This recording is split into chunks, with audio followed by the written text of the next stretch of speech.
Vamos a analizar uno de los periodos más fascinantes de la historia de España, la Restauración. Arrancó en 1875 con una idea muy clara: crear un sistema político que fuera, en teoría, perfecto. Una máquina diseñada para traer estabilidad y paz.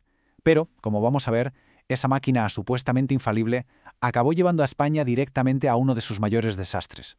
Y es que esa es la pregunta del millón, ¿no?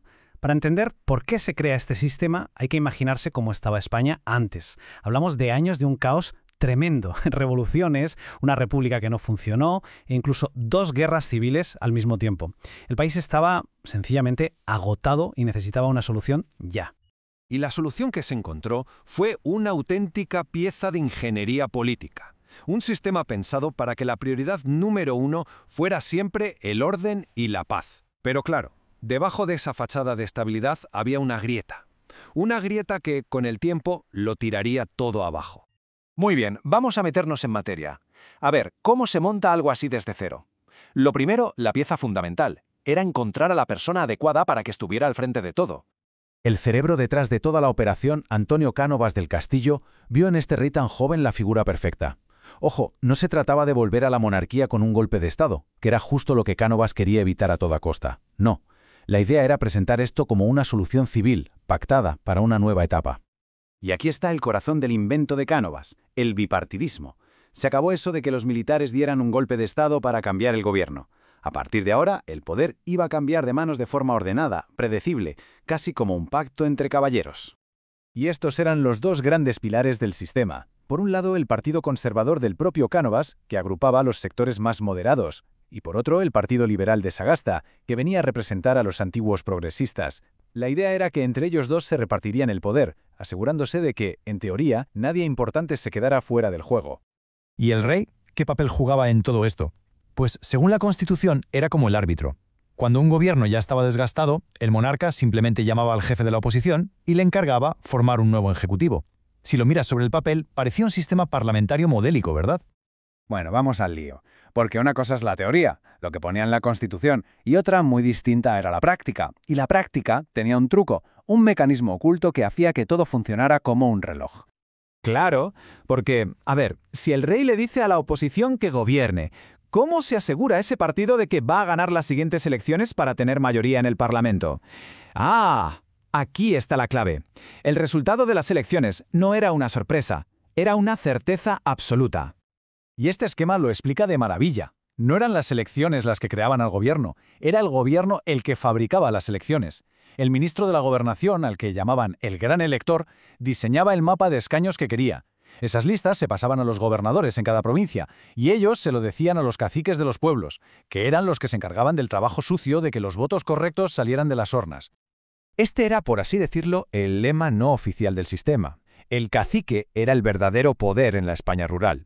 Era el que te conseguía un trabajo, el que te daba un permiso, el que te solucionaba un problema con la administración o el que te lo creaba. Y a cambio de esos favores solo pedía una cosa: tu voto. Y si nos preguntamos por qué este sistema era tan sumamente eficaz, este dato es la clave de todo. Con un 70% de la población que no sabía leer ni escribir, sobre todo en el campo, la gente dependía totalmente del cacique para cualquier cosa. O sea, el sistema se alimentaba de esta realidad social para poder perpetuarse. Y hay que decirlo, durante un tiempo la cosa funcionó. Trajo una estabilidad que España no había visto en décadas. Pero claro, el mundo seguía girando, y nuevas fuerzas, tanto dentro como fuera del país, empezaron a poner a prueba los cimientos del edificio. La primera gran prueba de fuego fue la muerte del rey en 1885. El sistema se salvó gracias al llamado Pacto del Pardo, un acuerdo entre Cánovas y Sagasta para seguir con el turno. Pero por debajo de esa calma aparente, la sociedad se estaba moviendo. Nacían los partidos y sindicatos sobriegos, como el PSOE y la UGT, que no tenían sitio en este juego de 2. Y entonces llegó la violencia. Imaginaos el impacto. El asesinato del mismísimo Cánovas, el arquitecto de todo, a manos de un anarquista en 1897. Fue un shock nacional. Demostraba que había una nueva forma de hacer política, la de la propaganda por el hecho, que el sistema simplemente no sabía cómo afrontar. Y, por si no hubieras suficientes problemas en casa, una vieja herida, la que más dolía, volvió a sangrar. Cuba, la perla de las Antillas, se levantaba en armas otra vez en 1895, pero esta vez iba a ser la definitiva. El coste humano fue sencillamente brutal. 200.000 soldados, la mayoría chavales de familias humildes que no tenían las 1.500 pesetas que costaba librarse de ir a la guerra.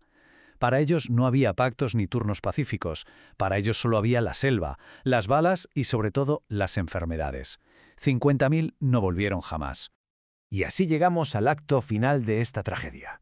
Porque la crisis de Cuba no se quedó allí, se convirtió en una crisis internacional que obligó al sistema de la restauración a mirarse en un espejo. Y la imagen que vio fue aterradora.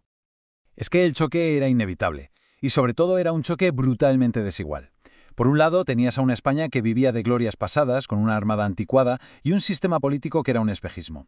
Por el otro, a un Estados Unidos que era pura potencia industrial, con barcos modernos y unas ganas enormes de expandirse. Y como suele pasar, solo faltaba una chispa para que todo explotara. Y esa chispa fue, literalmente, una explosión, la del acorazado americano Maine en el puerto de La Habana. Hoy se cree que fue un accidente, pero la prensa sensacionalista de Estados Unidos no tuvo ninguna duda. Ha sido España. Y con el grito de «Recordad el Maine», la guerra ya era imparable. El momento decisivo fue la batalla naval de Santiago de Cuba. La flota española, siguiendo órdenes políticas de Madrid y en contra de la opinión de su almirante, salió a enfrentarse a una armada infinitamente superior. El resultado, una auténtica masacre. 350 marineros españoles muertos. ¿Y en el lado estadounidense? ¿Cuántas bajas? Una sola persona. Este contraste brutal lo dice absolutamente todo. No fue una batalla, fue una aniquilación. La prueba definitiva de que el sistema español, tan obsesionado con su equilibrio interno, había vivido de espaldas a la realidad del mundo. El Tratado de París fue el certificado de defunción. España perdía Cuba, Puerto Rico y Filipinas, lo último que le quedaba de su gran imperio. 400 años de historia, borrados de un plumazo. Y mientras un imperio moría, otro nacía, el estadounidense. Por eso lo llamamos el desastre del 98, porque fue mucho más que una derrota, fue un trauma nacional. Y con esto, volvemos al principio. El sistema de la restauración tuvo éxito en su objetivo principal, trajo paz interna durante un tiempo, pero su propia rigidez, la corrupción que lo sostenía y su incapacidad para adaptarse a una sociedad y a un mundo que cambiaban a toda velocidad, lo llevaron de cabeza a la catástrofe. Y la gran pregunta que queda en el aire es esa: ¿el sistema estaba condenado desde el principio o es que simplemente no supo evolucionar?